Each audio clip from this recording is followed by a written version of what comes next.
In front of me is Chuwi HiPad Max, and today I would like to show you how you can switch on or off location of this tablet.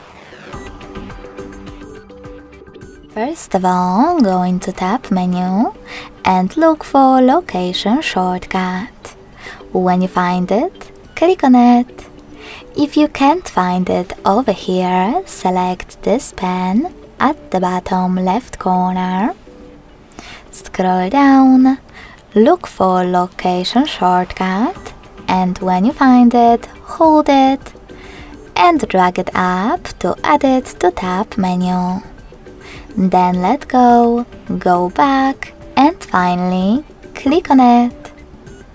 As you can see in this pop-up, to disable location, I need to select close.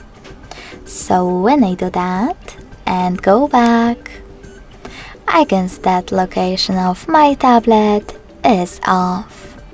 If you wish to switch it back on, click on the same now black location tile. You can also go into Devices Settings, scroll down and click on Location section. Then tap on this switcher next to Use Location to switch it off or on. Thanks so much for watching. If you enjoyed this video, don't forget to leave a like, comment and subscribe. Bye!